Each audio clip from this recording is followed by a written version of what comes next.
Asiedu Nketiah is referring to the e-levy conversation and the controversial issue in Parliament where the first Deputy Speaker, Joe Osei believed that the interpretation of the constitutional provisions governing the voting procedure in Parliament allowed him or permitted him as the first Deputy Speaker as opposed to and distinguished from the Speaker properly so called, that in the chair as the second Deputy Speaker, he Joe Osei, based on his understanding of and that's understanding of some lawyers. We had Moses Fuamoni here, senior lawyer, who agreed with that position, that the second Deputy Speaker is able to cast a vote during the voting process in Parliament. That was very clear.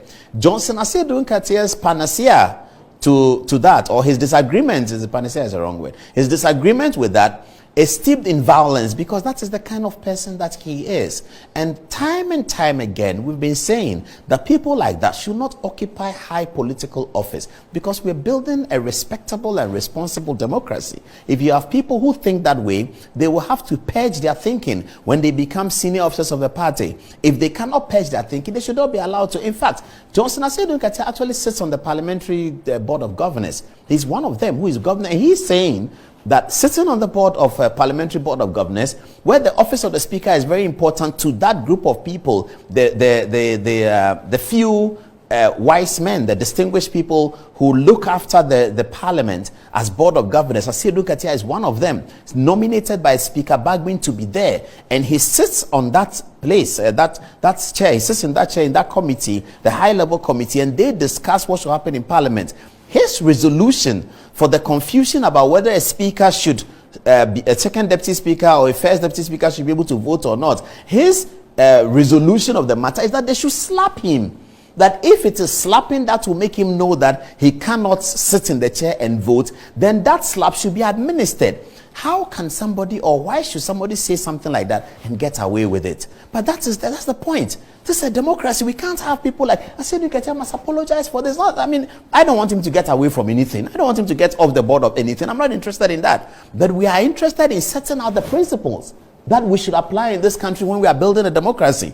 General Secretary of a party, forget about that. He's sitting on the board of the board of governors of Parliament. He's sitting on that board, and he says that the solution to the debates about the interpretation of a constitutional provision is that those who agree with the view that the speaker, whether it's first deputy speaker or second deputy speaker, cannot and should not retain his right to vote. Those who hold that view, they should exercise that view by visiting violence on the speaker when the speaker attempts to do that. Viewers, think about it. You see, when we say he's been talking palm wine talk, that's what we mean. This is such an important person, General Secretary of the party, who we now understand wants to be chairman of the biggest opposition party, not just biggest opposition party, but the party that has been in government for so many years before. This is a party that has ruled Ghana so many times. And you are the General Secretary of a party like that, you do not understand the responsibility that comes with being General Secretary of the party. You go stand somewhere, take a microphone, and you are rabble-rousing and think that you are talking anyhow. You are supposed to be an example for the people. You're supposed to be an example for the young people who want to come into politics. And what you say is that if the speaker doesn't understand and it is a slap that will administer to him, we should proceed to do that. Forgetting that you are one of the board of governors of the Parliament of Ghana, nominated by the speaker, and you talk like this. And you see, he doesn't learn his lesson because people cheer him up. He talks every day by heart like that. He's always talking like that. Asiedu Nketiah is always spewing out some of these things that are contrary to the narrative of democracy, that are contrary to the narrative of building a responsible political party and a responsible society. He spews these kind of things that are completely contrary, out of order, out of law. He gets away with this because no one is telling him that in the position that you now occupy, you can't do that. Hear him again. Play me the full one. Here, Johnson Asiedu Nketiah. I'll come back to the screen. Here, Johnson Asiedu Nketiah, because I'm very disappointed about this. Have a look. Resistance has been imposed on us as a duty. I don't know. Say speaker can say, another deputy speaker because obey referee. No assign akotu penalty. Esha wasan ba wesre say yasha. Say asumbo na be manager ya. Mumona sumna na jere emesi ne kwame.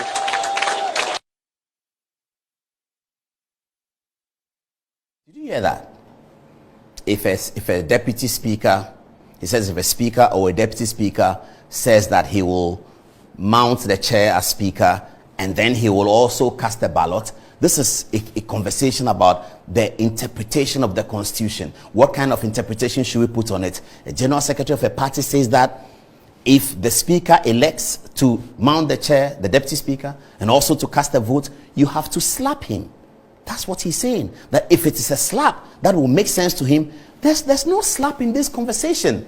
It's a constitutional provision. We disagreed about it. We go to the Supreme Court for interpretation. That's how democracies are organized. Tell Asiedu Nketiah that we have stopped the choboy long ago. We are not in the coup d'etat era. Maybe he and Festus Abuaje have some similarity. But tell Johnson Asiedu Nketiah that he's a former member of parliament. And he became member of parliament when we stopped doing coup d'etats and decided that we'll organize our society according to the findings of philosophy, according to the Constitution of 1992, which says you should have a parliament, you should have an executive, you should have a judiciary, and these are the powers. This is a synergy that is drawn between the three arms of government. He, Johnson Asiedu Nketiah, was part of the process, was part of the consultative assembly that wrote the constitution. So you see this kind of hypocritical behavior. These are people who have given us a constitution. The constitution says that when you have a controversy about constitutional provisions, you go to the Supreme Court. That's the beauty about constitution. It solves almost every problem. It takes you almost any cul-de-sac. The constitution will give you what to do with the cul-de-sac. When you come to a cul-de-sac among members of parliament, among scholars, among civil society, among media, that can the first deputy speaker, when he is presiding as deputy speaker, can he also elect to participate in the voting over which he himself is presiding? Some say no, some say yes. The answer lies in the mouth of a panel of the Supreme Court. That's what the constitution says. Asiedu Nketiah should be telling people that we are going to the Supreme Court to seek an interpretation and clarify this matter. Instead, he says when the second deputy speaker does that and you have to slap him. This cannot go unanswered. This cannot go unanswered. He can't say that and get away with it. We will call him out. He can't say that, and we've been calling him out for a long time. And sometimes people think that we are calling him out and we are talking about him and it's too much. But that's the kind of thing he does. Johnson Asiedu Nketiah, the General Secretary of the NDC, who now wants to be the NDC chairman. That's what he does. He goes to IPAC and he's giggling over there and he creates a problem and all of that. It is him, Johnson Asiedu Nketiah. He's derailing our democracy. Johnson Asiedu Nketiah, the General Secretary of the NDC, is derailing our democracy. And I'm calling on the leadership of the NDC in Parliament that he sits on the Board of Governors of Parliament. He says that the first deputy speaker should be slapped. If the deputy speaker interprets the constitution in a manner that he believes allows him to sit and also to vote, that Johnson Asiedu Nketiah says those who disagree with that, they should go into the parliament and slap the deputy speaker. Johnson Asiedu Nketiah is derailing our democracy. Is anybody hearing? Can people hear it? Can they see it? Asiedu Nketiah is pulling down the democratic structures that have been laid for 30 years. He's calling for violence against no less a person than the first deputy speaker based on the deputy speaker's interpretation of constitutional provisions. Everyone can interpret constitutional provisions. That's why the Constitution says that where there's a constitutional interpretation controversy, it shall be settled by a panel of the Supreme Court. And any Ghanaian, that's where it rises. You see, in law, when you have to go to court for something, especially a civil matter, the law says people must find a community of interest. You must show why you are interested in the matter going to court. It is in respect of constitutional provisions that limitation is taken off. It says any Ghanaian, all you need to do to go to ask the Supreme Court a question is to be a Ghanaian. That is taken off because it's so fundamental that we don't have to fight over interpretation of the Constitution. We leave it to the Supreme Court to determine. But here is a General Secretary of a party, Johnson Asiedu Nketiah, who says that if you do disagree with the Speaker's interpretation of those provisions of the Constitution, go and slap him. I mean, this is the lowest. This is the lowest that you can get in a democracy. I mean, anybody can say that. Not the General Secretary of a party. And worse still, he sits on the governing board of Parliament. Asiedu Nketiah is there. He's seated there, nominated by the Speaker of Parliament. The other day when the majority complained about him being in the chamber, wrongfully complained, I have to say, the majority didn't have any business complaining about Asiedu Nketiah being in the public gallery, because anybody could have been in the public gallery. Yes, he was there. And the explanation was that he was there because he sits on the governing board of Parliament. That was legitimate explanation. That was correct. He was there because he sits on the board of Parliament. Yeah, that's correct. And if you sit on the board of Parliament, you go to take a microphone, standing somewhere, addressing party people, telling them, instead of telling them what the constitutional provisions are and how you're going to use those constitutional provisions to compel the Supreme Court or urge on the Supreme Court to arrive at a conclusion that the NDC likes, you say to the people, and they were clapping for him, that they should go and slap the speaker if he decides that he is sitting and also voting. Johnson Asiedu Nketiah is derailing the 30-year gain of our democracy. Have a look at it. Last one, and then we go to the touch screen. Have a look. Asiedu Nketiah, the full video. Have a look.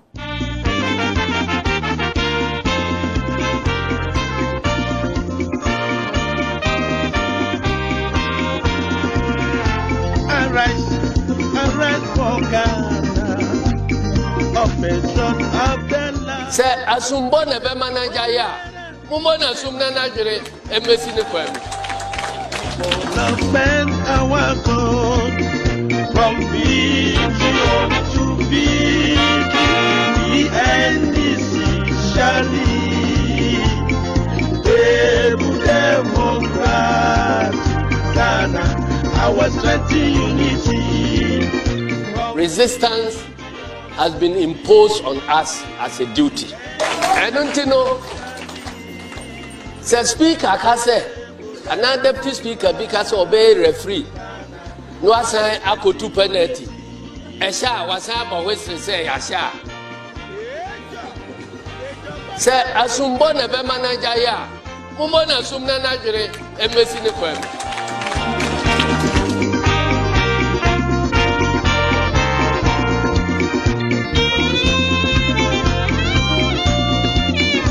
Say asumbo na be manager ya mumo na sum na najure emesi ne kwam. It's our land. Asumbo na be manager ya mumbo na sum na najure emesi ne kwam. Political leader should never talk like that. Asiedu Nketiah should bow down his head in shame. He should apologize to John Mahama, the leader of the NDC. He should apologize to the NDC members of Parliament, because talking about the speaker is derailing Parliament. He should not talk like this. He should not talk like this. The revolution is over. The rabble rousing is over. Now we are doing competition of ideas. We're doing competition of development ideas. How to get our country moving forward. That's what we are doing. NDC and MPP, let's think. It's not this kind of rabble-rousing that ended in 1982. It's never going to come back. Good evening, Honorable Deputy Minister, Honorable Miriku Duka, the Member of Parliament for Takwan Serim. Now, the Minister has issued a statement today that some people are not happy with. And there was a concern that the company in question, Maxam, is so important to the mining community and the sector that if you were to ban them, a lot of mining activities will be stalled. As a result, the taxes that come to the Ghana Revenue Authority and by extension your ministry will not be available to the government. Let's see if we can, the minister's statement that was put up tonight, for those who are perhaps hearing about it for the first time, it came today during the day, and if you were busy at work, maybe you haven't seen it. They'll put that on the screen in a minute, and then we can see it.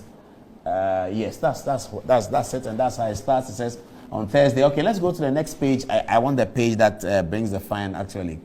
Okay, so this is reporting the story. Unfortunately, 13 persons died and all that. Please go to the next page. I'm looking for the place where we can get the actual information. Okay, is that the actual information? The information about the fine. Okay, let's move on anyway. And let's talk to the Honorable Minister. So who is Maxam Company, by the way? Yes, good evening to your cherished viewers and your good self. It's always refreshing to be on your show. Thank you so much. And my minister extends his warm regards to you.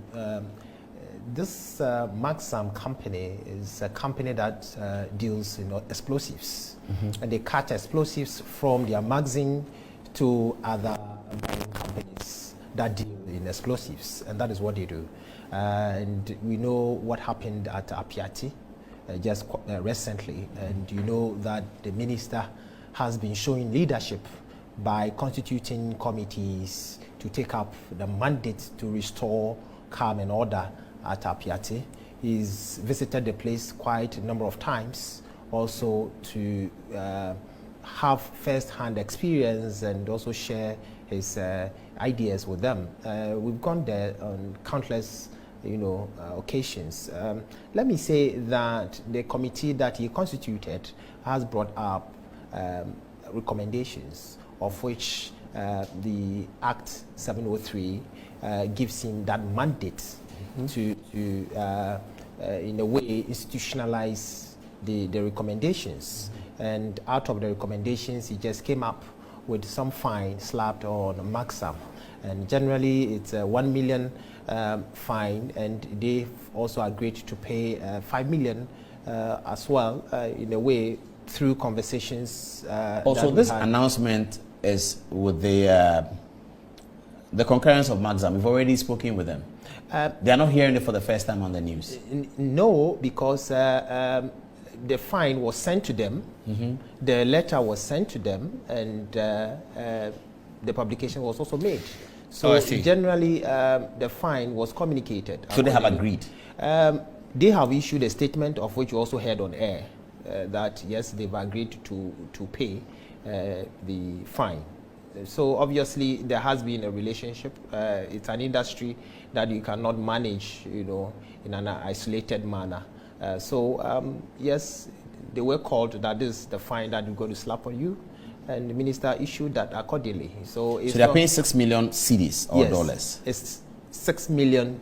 They're paying $6 million? Yes, that's quite huge. Okay. That's for quite huge. What have they breached under 703? Yes, that recommendations were submitted to the minister, and pursuant to section 100 of Act 703, it gives the minister the mandate to, in a way, implement recommendations